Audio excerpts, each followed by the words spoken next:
sejumlah pulau terluar yang wilayahnya langsung berbatasan dengan negara tetangga. Karena itulah sengketa batas wilayah sering terjadi, terutama antara Indonesia dan Malaysia. Dan yang paling terkenal adalah Blok Ambalat.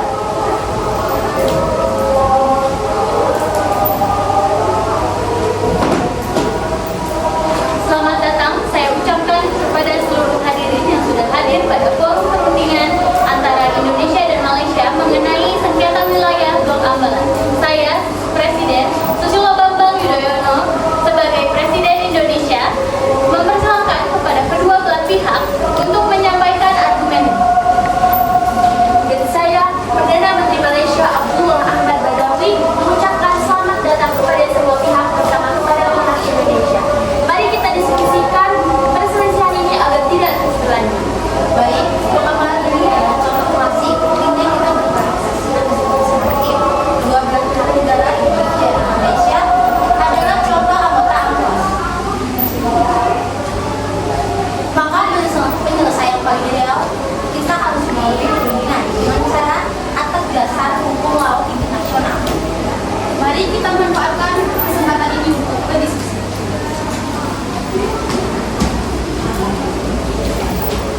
Izin hadirin, Blok Ambalat adalah bagian dari landas kontinen Indonesia yang secara geografis telah terhubung langsung dengan Kalimantan Timur. Berdasarkan UNCLOS 1982, wilayah tersebut sudah sah menjadi zona ekonomi eksklusif Indonesia dan tidak ada sedikit pun Malaysia untuk mengakui wilayah negara kami.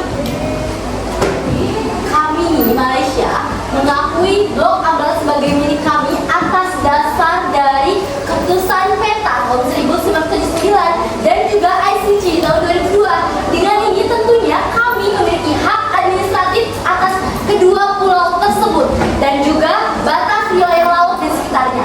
Setiap pulau ini berhak untuk memiliki zona ekonomi eksklusifnya sendiri dan juga batas laut teritorialnya sendiri. Lantas apa yang sangat kamu perseterukan ini apa? Sangat sudah jelas bahwa dasar yang kami pegang adalah ICJ. Namun Malaysia bukan negara kepulauan. Menarik garis pangkal dan sifat dan negeritan bertentangan dengan UNCLOS. Selain itu, PETA 1979 tidak pernah diakui secara internasional dan mendapatkan banyak protes. Keputusan ICJ adalah mengikat. Mengapa Indonesia tidak mencabarkan PETA 1979 pada masa itu? Selain itu, aktivitas cari gali minyak kami DND dan DND 7 dilakukan secara terbuka dan sah menurut sistem negara kita. Justru karena itulah, sejak tahun 2005 hingga tahun 2012, Indonesia mencatat 475 kali pelanggaran wilayah. Oleh siapa? Oleh kapal Malaysia. Apakah perlu untuk saya menyebutkannya satu persatu? Ini bukan soal perbedaan persepsi saja, tetapi ini soal kedaulatan. Pada intinya, wilayah Blok Ambalat adalah milik negara Indonesia dan kalian harus menerima fakta tersebut. Kami kesal dengan tuduhan tersebut. Kami senantiasa terbuka untuk berdialog, tetapi perlu ditekankan kembali, tidak ada niatan agresif dari Malaysia. Hanya dakwaan berdasarkan tafsiran PETA dan juga fakta sejarah yang kami percaya salah. Betul tuh, klaim Malaysia terhadap Blok Ambalat bukan dari sekedar omongan belaka, tetapi berdasarkan keputusan Mahkamah Internasional tahun 2002. Maka dari itu, kami memiliki hak yang legal dan hak yang sah untuk mengelola kedua pulau tersebut. Terlalu banyak keputusan dari negara Anda yang bertentangan dengan hukum yang telah ada.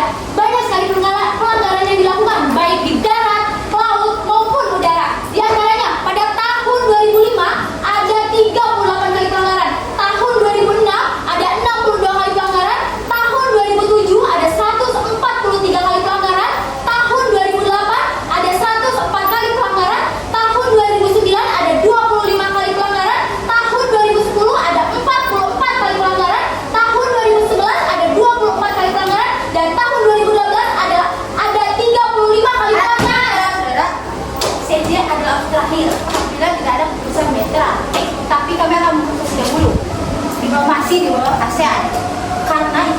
bisa mengikat hubungan di antara kita yang sudah menjadi erat.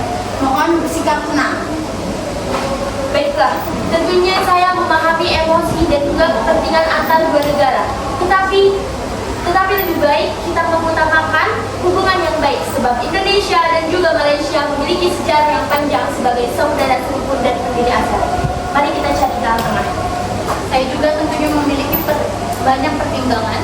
Yang pertama, kedekatan kultur atau budaya Indonesia antara Indonesia dan Malaysia yang sudah terjalin ratusan tahun lamanya. Yang kedua, adanya beberapa penduduk Indonesia yang berada di Malaysia. Yang ketiga, seperti yang dikatakan oleh Perdana Menteri Malaysia yaitu Abdullah Ahmad Badawi, karena kita sesama pendiri ASEAN, kita tidak boleh adanya terpecah belah. Bagaimana jika kita membuat perjanjian antara batas landas kontinen Indonesia Malaysia? Perjanjian ini menentukan batas landas antara dua negara. Baik, berdasarkan atasan keputusan yang dua belah pihak ini landasan hukum yang berlaku, maka isi perjanjian tersebut adalah menetapkan 25 titik koordinat yang batas landas kontinen, serta mengukuhkan bahwa wilayah blok Ambalat dimiliki sepenuhnya oleh negara Malaysia. Dimohon para hadirin untuk menerima keputusan tersebut. Perlu kita ingat bahwa sengketa wilayah boleh terjadi, tetapi perdamaian itu menjadi tujuan utama kita. Terima kasih kepada pihak-pihak yang sudah terlibat. Betul sekali, upaya yang kita lakukan ini dan tepat, membawa dialog ini ke meja perundingan dan bukan medan konflik. Baiklah, dengan ini perundingan bilateral antara Indonesia dan juga Malaysia mengenai sengketa wilayah Blok Ambalat resmi selesai.